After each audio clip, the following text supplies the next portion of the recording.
Good morning on this 11th day of July and welcome to the Daily Post and a few thoughts to help us through the day. We start as usual with a scripture which today comes from Ecclesiastes chapter 5 and verse 2.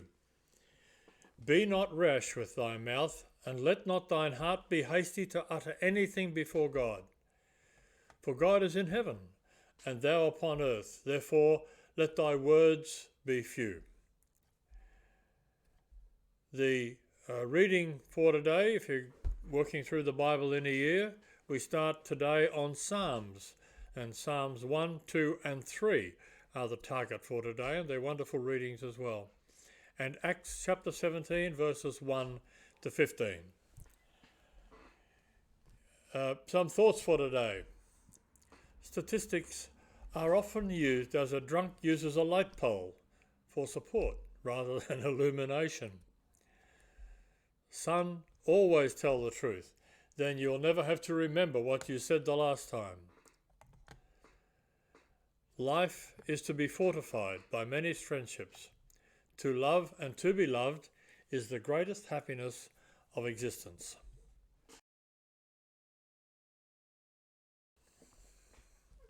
So motivational thoughts for the day. Motivation refers to the initiation, intensity and persistence of behaviour. Motivation is a temporal and dynamic state that should not be confused with personality or emotion. Motivation is having the encouragement to do something.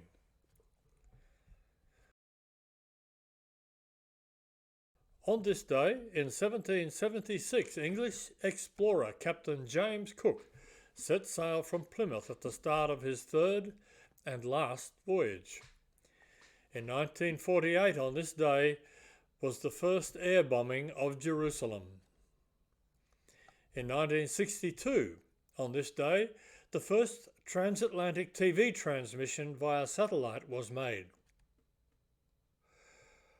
And in 1962, on this day, also, Fred Baldassare was the first to swim the English Channel underwater using scuba equipment. I'm not sure why you would do that, but there you go. In 2011, on this day, Neptune completed its first orbit since its discovery on September the 23rd, 1846. The personal story of the day. I have heard and not comprehended. When our family lived at Markula, I would often awake in the morning to the cheerful sound of parrots outside my window. The first time I heard them, I was thrilled by the busy chatter of numerous birds. But soon my ears became accustomed to the noises, and I began taking their presence for granted. In time, I was no longer hearing them.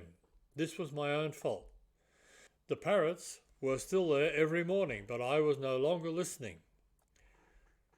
A similar thing happens if we stop hearing God speak to us through the scriptures. When we first become Christians, it's a joy to read and study the Bible. Its words speak to our heart. They are like music to our ears. We thrill as we see God's plan unfold through its pages. But in time, reading the Bible can become routine, and before long we may neglect it entirely. As a result, we no longer hear God speak to us. The negative effects of this pattern go unnoticed until one day we wake up and realise what we've been missing. How much better to have the attitude of Samuel, who said in 1 Samuel chapter 3 and verse 10, "Speak, for thy servant heareth." God speaks to us through his word. The question is, are we keeping our ears open? The devotional thought for today. The title is The God of Grace. The scripture comes from Titus chapter 2 and verse 11. For the grace of God that bringeth salvation hath appeared to all men. Grace is a wonderful word. To receive grace, to be pardoned, is something overwhelming. I was guilty and I knew it. The inevitable punishment would not be unexpected, sudden, nor unfair. No, on the contrary, I deserved it. From my seat on the bench of the accused, I realized how immoral and unjust my thoughts and actions were.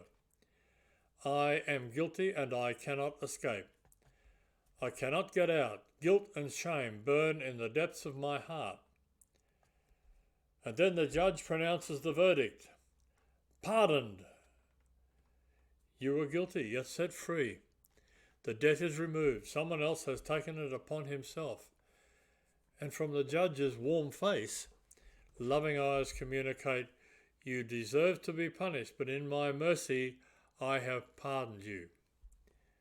This is the grace of God. He is rich in grace and full of compassion. Grace permeates his very nature. Not a cheap grace that merely covers up, not a false grace that denies our guilt, not a half grace that continues to point out our mistakes. No, he offers full grace. Grace that forgives, grace that forgets, grace that delivers, grace that restores, grace we can stand in, grace that totally envelops us, grace as an acquittal, grace that fills all our weaknesses with God's own strength and ability, so that when others see our weaknesses, God sees his grace working mightily in our lives. Grace has come to the earth through Jesus Christ. Now, every year is the acceptable year of the Lord. The facts of the day: a car travelling at 100 miles an hour would take more than 29 million years to reach the nearest star. The first coast-to-coast telephone line was established in 1914. Just one quick joke for today. After church one Sunday, a mother commented, "The choruses were awful this afternoon." The father said, "The talk was just too long." Their 7-year-old daughter added, "But you've got to admit it was a pretty good show for $1. The closing thought for today: Lord, give me an insight so that I can understand my true value the way you see me. Thanks for joining us. Have a blessed day. We look forward to your company tomorrow. Bye for now.